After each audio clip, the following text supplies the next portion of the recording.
Starting your day off with a bang will make a difference in how you approach the rest of your day. Stacking wins early in the day will lead to good days. Stacking good days and habits are how we improve our bone health and reverse osteoporosis naturally. Remember that consistency is critical. Now, I want to share with you some of my favorite morning routine tips, and that will help you get going on the right foot to optimize your day and optimize your bone health. So tip number 1, get adequate sleep. Now, I know that's not a morning routine hack, but a great day starts with good sleep the night before. And you can actually watch a video of my top 3 sleep tips right here. Here are a couple of them though. Number 1 is try not to use an alarm clock. And what I mean by that is if you wake up naturally at the same time every day, then that means that you're getting adequate sleep and that your sleep routine is dialed in. If you are dragging your butt out of bed in the morning, you need to work on your sleep. If you're postmenopausal and you can't sleep, then you need to look at potentially what could be missing. One of those things could be hormone therapy. All right, tip number 2. So morning meditation is a super powerful tool for a lot of people. Now, meditation can technically be done anytime throughout the day, but meditative states are so much easier to achieve before the world comes rushing into your home through your phone, through your TV, or well-intentioned loved ones, whether they be young or old. It doesn't matter. Once the world hits you, it's harder to get into that meditative state in your brain. Research supports that meditation has benefit even if you do as little as 5 minutes. So just sitting down, clearing your mind as best you can for 5 minutes still has clinical benefit. Now, I've committed to doing this for 30 minutes a day. My beautiful wife is a champion for this one and gets in 60 minutes a day, and I'm jealous of her practice. Research will show that meditation benefits include, number 1, stress reduction, which is the biggest reason why I recommend it, but also improved emotional control, improved blood pressure, and on and on and on. I have a whole video on this that we're drafting. I haven't quite gotten to recording that one yet.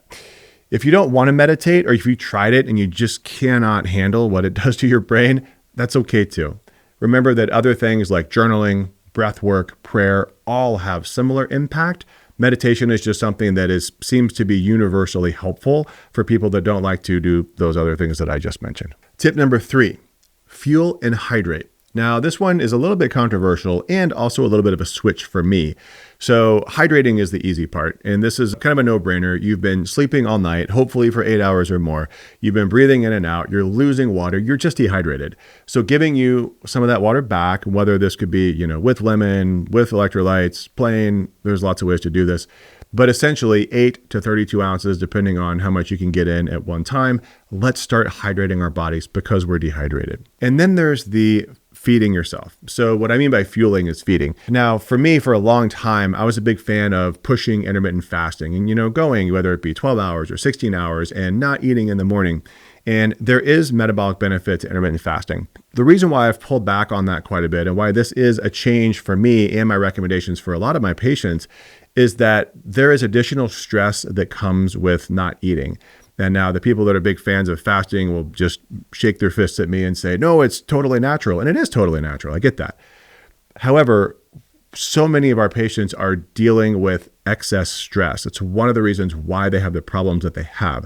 So anything that we can do to help reduce the stress on the body is going to provide benefit. It's going to reduce actual emotional stress. It's going to reduce oxidative stress. And if we eat the right things, then it allows us to do other things earlier in the day. So there is some really big benefit of stress reduction. Now, would I say that breakfast is the most important meal of the day? I don't know.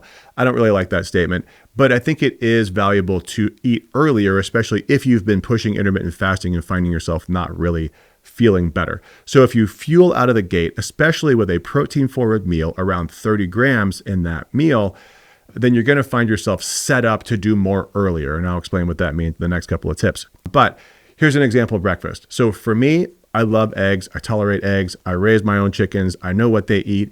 I can get 5 eggs for me. That's a lot of eggs for some people, but 5 eggs for me in fruit is pushing 30 grams of protein, and it gets me some carbohydrate paired with dietary fat and protein, so I don't get a spike in carbohydrate and glucose. And that really sets me up for what I want to do next. So the next thing that I would do after that is not actually what I would consider tip number 4. This actually goes with tip number 3. And that's just simply that if you have a supplement stack to take and you need food to do it with, this is a way that you can start getting those things in. Now, I do what I recommend most of my patients, which to do is that if you have, let's say, an office, if you're in one place for a lot of the day, I don't take a handful of supplements all at once. I just put them on my desk and I just take them one at a time. I've got my water bottle or coffee, depending on the scenario, and I'm just bringing them in slowly so that I can absorb them better. But you do need that meal. You need that food in your stomach to do that. All right, tip number 4, let's get some UV exposure. Now, you might be thinking, well, UV exposure is bad for your skin. Look, UV exposure is totally natural. Too much UVB or UVC is bad for your skin, absolutely. But the right amount of UV exposure will help you to do a lot of things, and I'll explain that in a minute. But the right amount of UV exposure is actually good for your skin. That's the reason why we make vitamin D. It's the reason why we respond to sunlight the way that we do. Our bodies are designed to be exposed to UV light.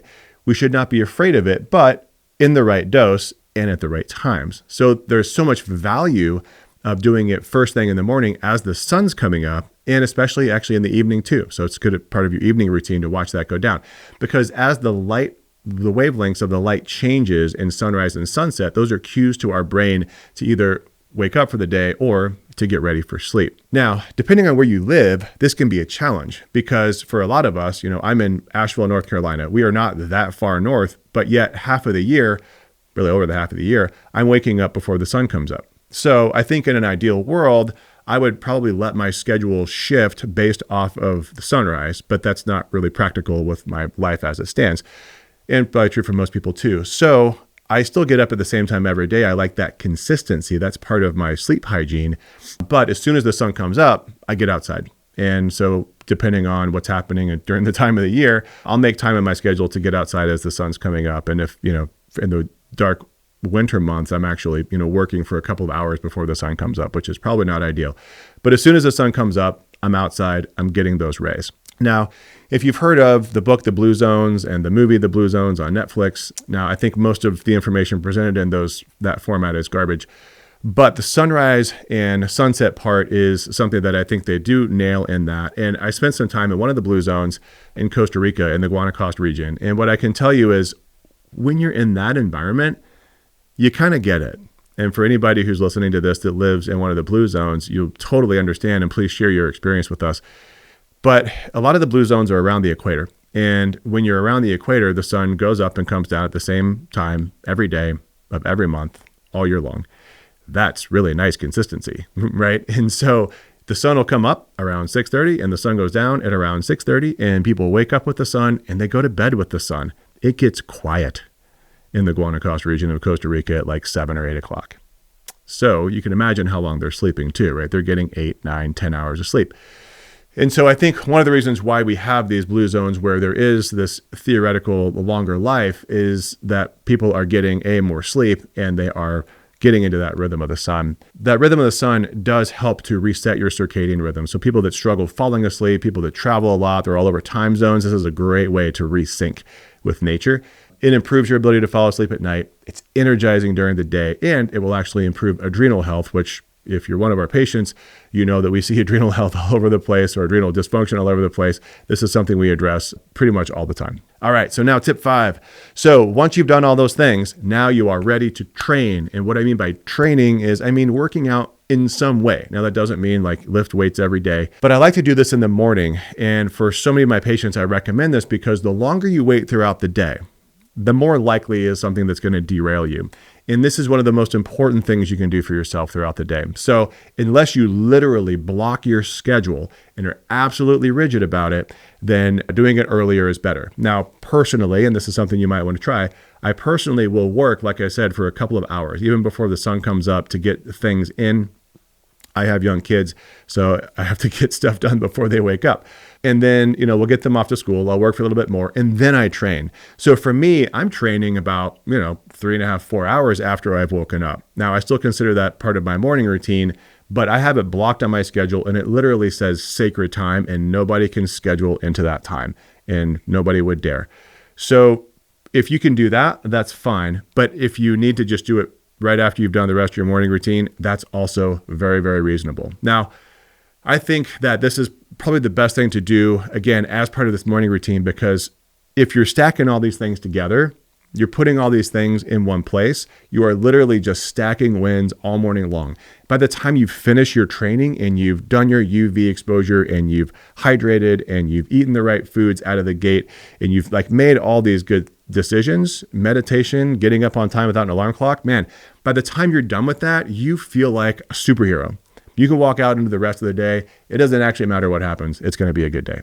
So I love that about a good solid morning routine. Now, all of this takes time because what I would recommend from a training perspective is doing the amount of resistance training that's right for you. And so we're recommending for our patients, this could be 3 days a week, it could be 4 days a week, and it's lifting as heavy a stuff as you can tolerate, as your joints can tolerate without getting hurt in a way that is meaningful for you.